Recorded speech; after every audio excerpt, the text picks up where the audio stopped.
Hey there, athletes. Coach John Ferry here from Team Whoopers. Very excited to welcome you to this all-access presentation here today with fellow Team Whoopers coach Dani Sturtz. A little bit about Dani here. She is a 23-time marathoner, including 11 New York Cities, 6 Boston marathons, as well as being a Team Whoopers running coach, plus a Pilates instructor at Power Pilates and yoga instructor for Back on My Feet NYC. At Y7, actually. And Y7. All right. So as that was not enough already. So for that and many other reasons, I thought Dani would be an excellent person to bring in today to talk a little bit about cross-training in sport and how cross-training can ultimately contribute to that big main goal and the main sport of your choice there. So welcome, Dani. Thank you very much. This is actually the first time as well, other than Matt jumped in one time, but no one's ever actually come to see me in the office. It's just me alone talking by myself. Thanks for having me here, John. Happy to be here with you. Hi, everyone. So question number one, because we got a lot to cover today. So I thought it'd be, I'm gonna move this a little bit so I'm not quite an angel. So I thought it'd be a really cool spot to start. I know you always have about 1 million things going on. You're everywhere all day long. Is to kind of set the stage for people of what you're currently training for. And then when you kind of look at your training week and start to incorporate the yoga that you're doing, Pilates that you're doing, strength training that you're doing, running that you're doing, how you kind of create that schedule for yourself.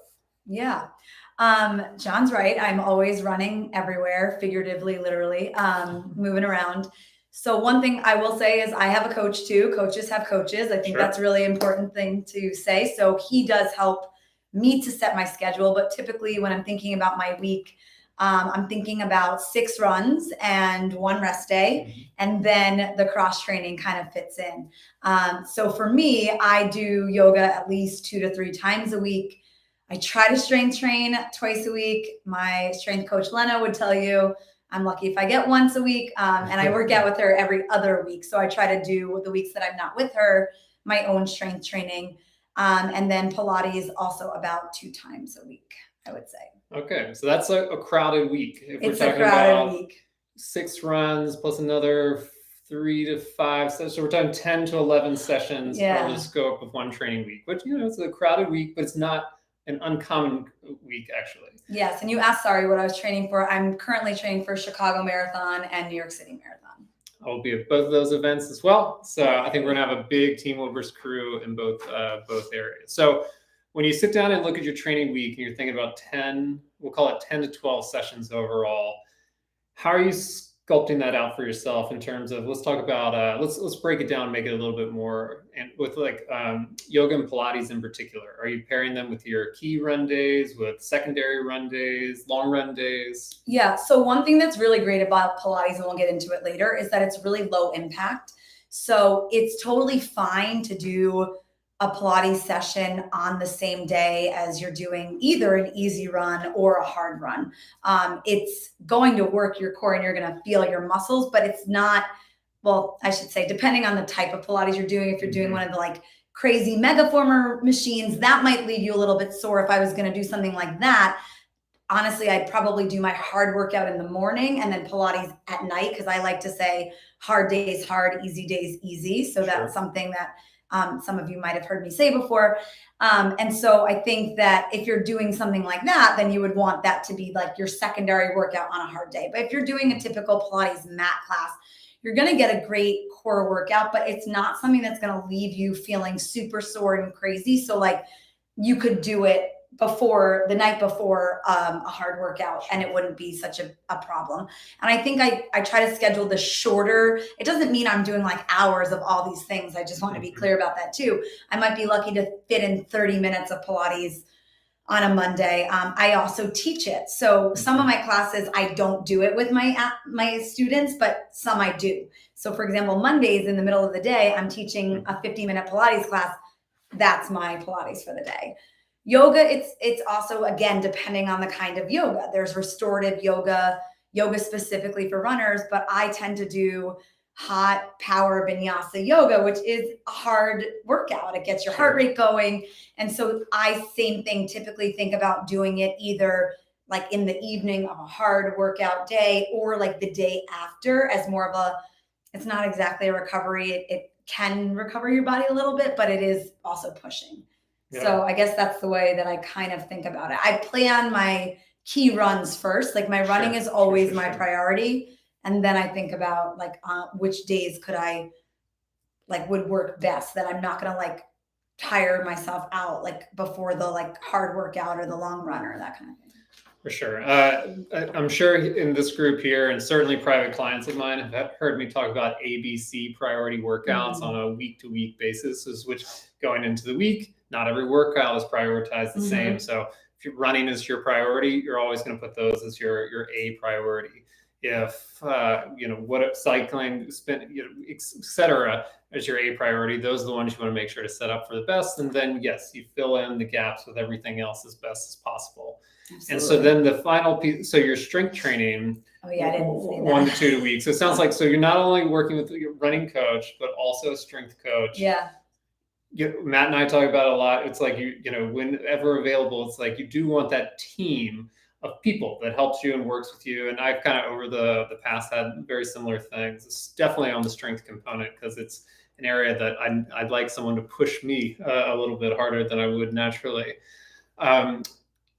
So it's kind of similar on the strength component that you're fitting it in around key runs, or is it like a consistent day that you fit it into your routine? Yeah, that's a great question. So I also am someone that, like, as I said, I try to do it twice a week, but like my coach will call me out and, I don't always, if I'm not working with her, which is why I need a strength coach, because it's not the thing I go to. Like, I love to do yoga. I'll do that. I don't need someone to be like, hey, Dani, you should do yoga. But I'm not always going to be good at going to the gym by myself and getting that strength workout in. So typically I would try to do the strength if I can on, like, again, if I do a speed session Tuesday morning, I'll usually wait a few hours and try to do some strength at night. So it's like that hard day hard. And I also do want to be clear, I might not get all these things in 1 week. So I might do strength training and then not do a yoga class on Tuesday. I'm not going to be like doing my hard speed run, then I'm going to do yoga, then I'm going to do strength. I mean, I will say I've had crazy days like that, but I don't recommend that. I say pick one cross training thing. So yeah, I would typically do it Tuesday or Thursday, or I've actually been liking doing strength on Sundays. It's like, I might do some recovery miles in the morning, but again, I know I'm going to have a recovery run on Monday and then hard strength on Tuesday. So if I hard workout on Tuesday. So if I do strength on Sunday, even if I'm a little sore, usually by Tuesday I'm okay. So I think, yeah, it's same thing. It's kind of thinking about which are the days that I can push myself a little harder and give myself the time to recover. Because the problem is, if we do keep adding things and we don't take the time to recover, that's how injuries happen. That's how we feel tired all the time. So I think that's just, it's like a puzzle piece, and every week looks a little different because my schedule might look a little different. Well, I thought it was interesting as well too. You mentioned they aren't always an hour session, whatever. So kind of have these smaller blocks of time that you kind of devote towards, let's say, a evening yoga session where you can kind of see where your body is at. And if you have 20 minutes, maybe it's something that helps wind down, as opposed to being another stressor added on top of the body at that point. So I think Ryan Hopkins will sometimes refer to it as he'll like microdose his strength training throughout the day, where he's like, I only had time for popular term these days. Yeah, it's a very popular term. I think he means it a little bit differently usually, but it will just get in little bits. Yeah. Well, so I always find it interesting. So obviously you are a runner and a practitioner of all these things, but you're also a coach of these things. So you get to see it then on the flip side, working with athletes. Would you say, like, on a regular basis that you're trying to like help athletes fit things like this and fit cross training into their schedule? Yeah. Again, I do think it's important to make sure whatever you're doing is something that you like to do. So if people have something that they tend to gravitate toward, then I'll try to support that. So, if people are like, yeah, I really, love rowing, then I'm like, great, let's bring the rowing in. So I think the more that you do something that you like to do, the more you're going to want to do it. That being said, sometimes we have to do things we don't love to do. I already told you, like, I love the strength session after it's over, and I really do enjoy it when I'm doing it. But sometimes when I'm getting ready to go to it, I'm like, oh, you know, it's not the thing that I'm like, oh, I love this, but I'm like, I know this is going to make me a better, stronger runner. Sure. So I'm going to do it. So for my athletes, I definitely try to think about what they like or gravitate to. And then even if not, I might add in some suggestions. I do think I tend to start honestly with strength training first, because in order to run faster and longer, we have to be stronger, more powerful, have that kind of explosiveness in our legs. And strength training is going to get that first. And then I would want to incorporate in, you know, it's my love is yoga and Pilates. So like, yeah, I might, you know, suggest that. But again, if they were like, I hate that, then I'm not going to be like, you have to do that. Like, just because I like it doesn't mean that you like it. So I do try to bring that in. And I think it can be tricky. Like, again, depending on the runner, their level of experience, it might mean they're running less days, but then like they're having more days for cross training and then a rest day. Or if it's a more experienced runner like me, then it might be that you can do an easy run or a hard run and then have your cross training in the evening or morning. I think you made an incredible point. People ask a lot of times, and it's it's a great question, a relevant question of like, how many days should I run versus how many days should I not? And, you know, we're going to get into a little bit more of this in a minute of like, can I strength train after I run, et cetera? And, you know, it's the old answer is always like, it depends, which is not a very satisfying answer. Right. So we try to give a little bit better guidance than that. But, you know, one of those things it really depends upon is if you've been running 6 days a week for years. You're going to be fine continuing to run for 6 days a week for years. And then as a matter of fact, you'll be able to add other stimulus on top of that without being sore for, you know, for days to follow. Right. If you've been running 3 days a week, moving to 4 days a week could be a huge training uptick. And it's going to come with, you know, excessive stress, fatigue, and, you know, all of those things. It just kind of cracks open the door a little bit for possible injury, which is the thing we always want to avoid. It's always a do no harm sort of scenario. So, and I think it's all to be taken with a grain of salt that, you know, we're talking about Dani's 10, 12 session a week schedule. Yeah. You don't just move into that on day one.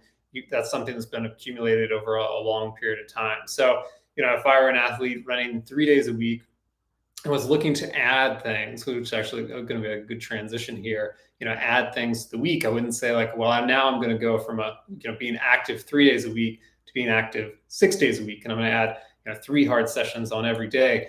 And that's a lot. It does take that time to rest, recover, and get kind of restored for the, you know, your next key session. So keeping that in mind, let's pretend like I'm a total newbie to Pilates and yoga. It's not gonna be very hard to pretend. You know, if I were like coming into this and I wanted to, in particular, help my running and use this for the maybe mobility, the flexibility, the strengthening, you know, what's like the entryway in to incorporating this into we'll say a running routine?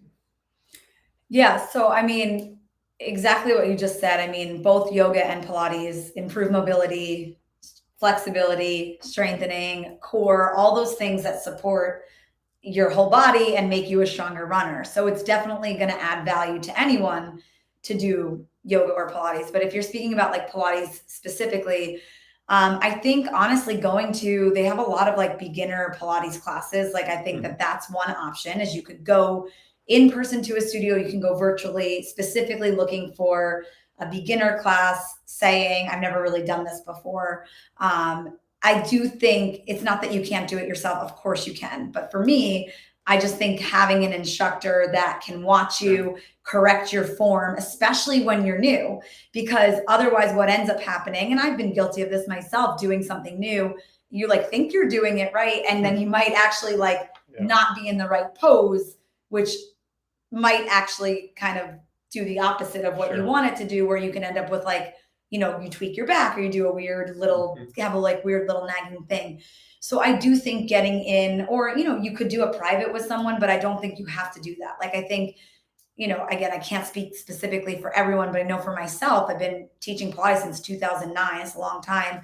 And even from the beginning, it's always like, who's new, you know, do you have any injuries, you know, and like, trained to really look at people's bodies and sort of help them getting into the right kind of pose and correcting forms. So I think that, you know, if you can, get into a class, even just for your first session. And if you don't want to go back, you want to do things on your own, at least you know you're kind of in the right sort of realm of where you should be. Sure. Yeah, I remember very specifically, because you make especially the more flexible a person and the more kind of trained you are body-wise, you can see a position and mimic it very well, but it doesn't necessarily mean that you're doing it correctly. So having that kind of skilled teacher that's able to, move you just very gently around, I mean, it can change the entire scope of the workout, just to like be in a slightly different posture. I think probably most people experience that at some point. Maybe with even strength training would be a great example as well. When you're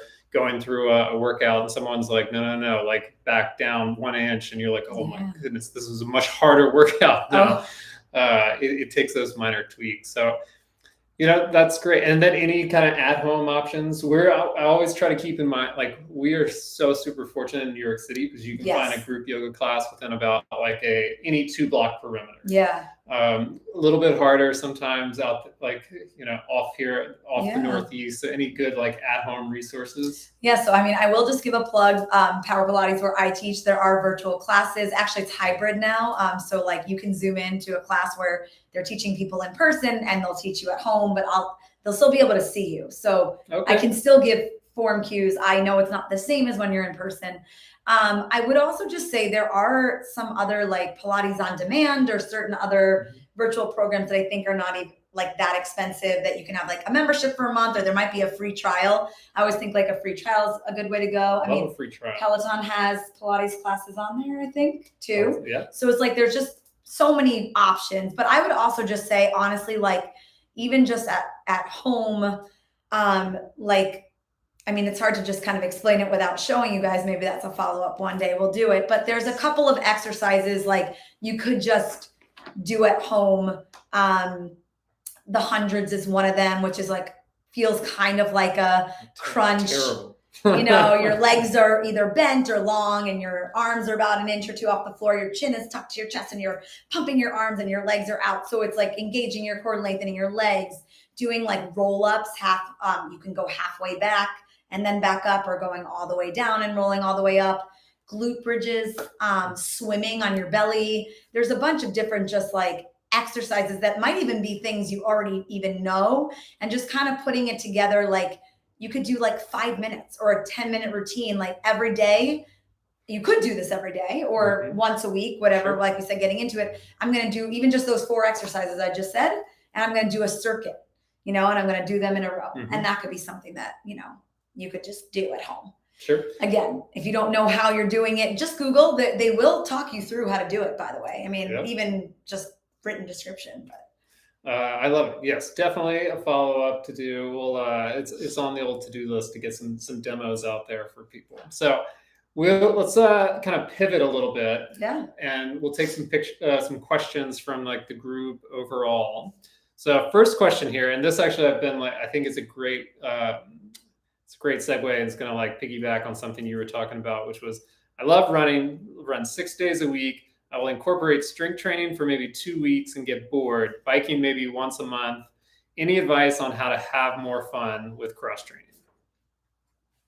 Okay. My first answer to this is get a buddy, because I find same thing is like, even if you can't be, if you can be in the same place, this is my answer. You all know this. I feel like that's going to be better. So like, I try to see like which friends I know belong to the same gym as me. And I'm like, hey, want to come do 30 minutes of strength? Because then it will feel more fun. We could do like, partner exercises, or like, challenge each other to things that feels more fun. If you don't have a buddy in person, you could even do a Zoom. I remember like, I know it feels like so long ago, but when all the gyms closed, like I used to make virtual dates with friends. Like, hey, do you want to take like yoga with me? Let's both sign up for this class. Let's do it together, so that we could be like, not in the same place, but doing it together. So my first thing is have an accountability buddy. The second thing, I do think like almost like making little games like of it. So like, all right, I'll do this for like 10 minutes, then I can take a break and do this. Or like, I know you shouldn't do this, but sometimes I like to like say I'll give myself a treat. So like go to strength training and, whatever. And then you could get that, coffee that you want, or, I mean, you could get a cookie, whatever you want to get, but like sometimes I find that can be helpful to motivate myself. And I think also like making a really fun playlist. Like I love music and that can motivate me. So like if I'm going to train by myself, I'm like, all right, if I don't have a buddy, let me get a really awesome playlist that I'm going to just like jam out to. And I'm like, okay, I'm making this like more of like, you know, like a fun party, even though it might not feel that way, or a podcast, like save one that you've been wanting to listen to for that 25-minute bike ride that you don't really want to do, but you're like, okay, well, I'm going to listen to this, or a book on tape, or like a show that you want to watch. So I think all those are really good ways to like motivate.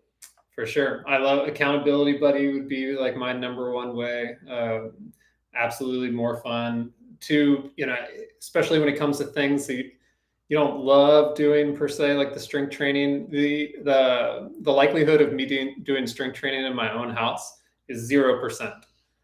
Never going to happen. There's too much going on. There's too much distraction. I'm just going to go do something that I prefer to do. So it's critical if I want to strength train, which I do, is I go to a gym where I can remove those distractions. And I don't keep my phone. My phone is away. I have my workout written down.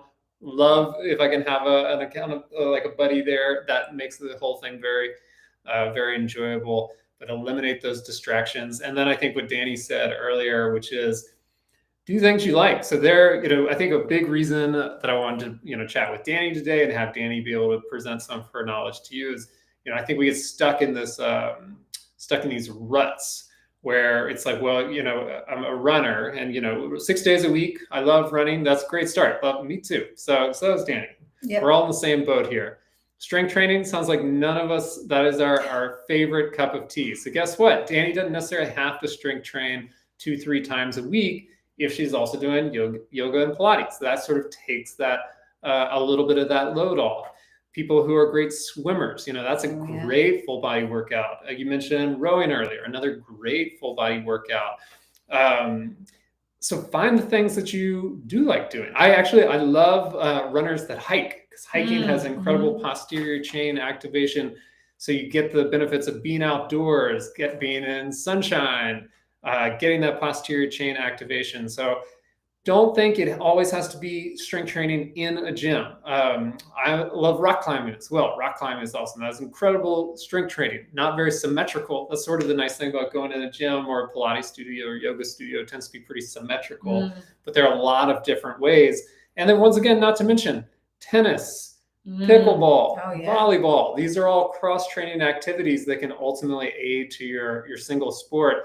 I was shown a little bit of insight into my general fitness by playing pickleball with two people in their 70s, but they were very skilled where I was not. So they just ran me ragged, and the lateral movement was really hard for me. I was aching the next day. See, strength training as a single plane athlete, as a runner, cyclist, swimmer.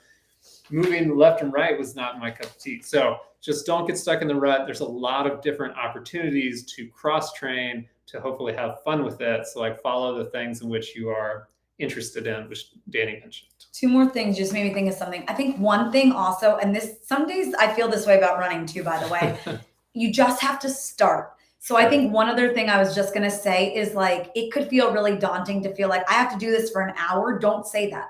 Just literally say to yourself, I'm going to commit to 5 minutes. I find for myself, if I've gotten dressed, if I've gotten to the gym and I'm already there, I'm going to stay for more than 5 minutes. But if I give myself that small goal of like, you just have to get started, you just have to do this for 5 minutes, you can leave after that, I usually will stay longer. So I think I just wanted to mention that of like starting with smaller goals and smaller amount of times.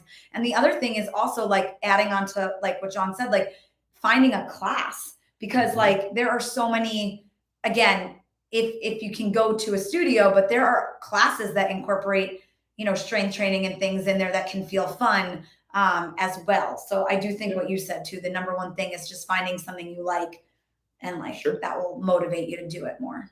That's it. So good jumping off point here. Next question. You know, this is one I think, you know, a lot of people I'm sure are dealing with, hear it all the time. So tips for preventing and dealing with muscle soreness. So as long as I can remember, basically any lower body strength means 2 days of hobbling around with sore quads, hamstrings, and glutes. Am I not just stretching enough, dehydrated, etc.? DOMS, my favorite. I'm kidding. I hate it, but it's true. I always feel worse the second day than the first day. So I would just say hydration is super important when for running, but also especially if you're doing strength training and other things, because you need it to kind of flush out your muscles. Sure. So especially on those days, drink more water, also like electrolyte supplements. There's many different out there that you can take, but it could also be that you are like low in sodium or magnesium or other essential electrolytes that could be causing sort of more soreness, muscle cramping. This could be, I'm not an old wives' tale, but like cherry juice. I know that was something that people always talked about, but like cherries are anti-inflammatory. So I've been drinking a lot of that. I mean, there's many brands. I've been using the Cherry Bundy has pouches that I've been liking.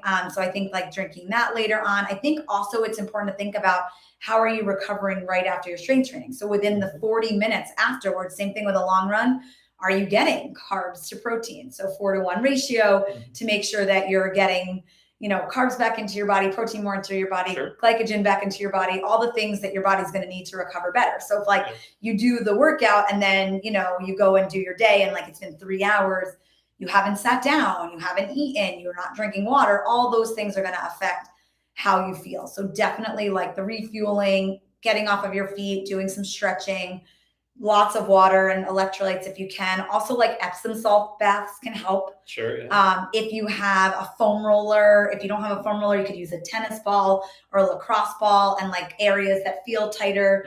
Definitely doing that like proactively. Like when we wait until we feel something, it's often too late. So doing that proactively, if you have access to, again, some kind of massage gun, Theragun, Hyper Ice, I think is the new name. Hypervolt. Hyper Ice. I don't know. You know what I'm saying? Those, whatever, or like recovery boots. Any of those things are just going to help promote and speed up your recovery. What do you think? For sure. Moves things along. Those are all really good recovery tools. Even just going for a walk to be in motion again instead of being static after your hard training sessions. And then honestly, I've referred to this for a long time as the old like run strength catch 22, where if you're new to it and you go strength train, you're going to be sore. Yes. And there's not much you can do about it. And is that going to affect your run? Sure is. And how much so, TBD. It's certainly going to depend how hard you go, what your state of fitness is. But, Ryan Hopkins and I, our head strength coach, we talked about this a lot of times. If a series of lunges, you were talking about one leg in front of the other going into lunges, leaves you so sore that you're, hobbling around for 2 days. The sport of running is thousands of single leg balances. You should be able to do hundreds, if not thousands of lunges and then be able to recover and get back to your day. So what you've identified, you've kind of created an opportunity where that there's a weakness. If you can come in and add strength to that area, to that muscle group, it is going to drastically improve your sport of choice. So in the short term, however, what you got to do is just be consistent with it regardless. So are you going to be sore? Absolutely. What does that mean for training? It means probably, maybe a little bit lower volume, a little bit slower on your runs. That's not so bad. What I do find often, and I'll be curious your opinion, is that the learning curve on that is steep. You kind of do your first maybe like 2-3 sessions and you're hobbling around. You do it the second kind of repetition through that same routine. You're feeling like a little bit sore. And really by the time you get to like the third round of it, you're moving right back into the rest of your day in another session. And that's how I felt when I'm training consistently. Like Matt and I have talked about, we'll do strength training all the way up until, the early week of our marathon, full strength training session, because our bodies have acclimated to that stimulus, but it just takes time. Well, that's why you just said was such an important thing. You said consistently. Yeah. And that's why it is important to have a consistent routine, because if you do it sporadically every like 4 weeks or whatever, you do a strength training, you're going to be sore. But the more regular you do it, the less sore that you're going to be, because your body, again, is used to it. And I think I think that's the thing to think about too, like depending where you are in your training cycle, like earlier in a training cycle and definitely like pre a marathon or half marathon training cycle or any kind of, distance training cycle, doing more strength and less running is actually beneficial. And then what happens is the more you get into your cycle, you'll do less strength training, more running, but you still want to have some strength training. You don't want to go from like to nothing. Sure. No, for sure. So, keep giving Ryan a lot of mentions today. I think as I spent most of the morning, like getting some of his programs uploaded, but he, I really have always liked the way that he writes for runners and cyclists and swimmers. He calls us all repetitive sport, motion athletes, which is relatively low reps, high weight, lots of time between sets. Because then you're not burning out the muscles in a way that, and ultimately working endurance. So while you get an incredible workout and you walk away from that plenty sore, it gives a bit of an opportunity to work on strength and power as opposed to just fully beating you up in the process as well. So the point I was trying to make with that is, and kind of we mentioned it with Dani talking about kind of using some of her smaller, 20, 30 minute sets, do a lot in 20 minutes. And if you want to be strength training, it doesn't have to be an hour long every time where you walk away feeling totally beat up. 20 really nice focused minutes when you're fresh and working out. If you can do that, then 3 days a week instead of 1 hour or once a week, that's probably a great trade because of the consistency piece where you get to spread it out over a more period of time. You probably have a little bit more opportunity for adaptation. Yeah. Let's jump our next one here. So we have someone who's doing our 5-week program, 4 days a week. I want to add lower body weight training, but not sure which days to do it. So I don't want tired legs to interfere with the run. So similar, kind of like a little pivot off of this question. I know I was asking already with yoga Pilates, but this question that always comes up of where do you pair strength training with running or cross training with running? So I'll give it to you. I know we already talked about it a little bit, but we'll do it from a strength only perspective now. Yeah. So again, I think it depends how many days a week you are running. Sure. I know, as John said, the most annoying answer, it depends, but it really does depend. So if you are running, less days in the week, there might be a day like Thursday where I might have an athlete doing like a tempo kind of a workout. Thursday could become your strength training day. If you're not running that day, that's another hard day, but you had a hard day earlier in the week, then you had some recovery, and then you'll have recovery or a rest day the day after. So it does depend like where you're running, because if you're running less days, that definitely could be one more hard day. Or as I mentioned, it could be the same day as your hard day. So you could do, a speed workout in the morning and then later in the day, do the strength training. I do want to be clear. I would not do the strength training and then do the workout. I would do the run workout first and the strength training after, because then, that way you're less, likely to be sore or, getting in the way of your run workout. Sure. Or like, again, later in the week, like I mentioned, for me, like Sundays sometimes ends up being a day that is typically a recovery day in my running life, whether it would be a rest day or some easy miles, a day after a long run. But there's enough time in between my next hard workout that I find that Sundays can be a nice day for strength training. Sure.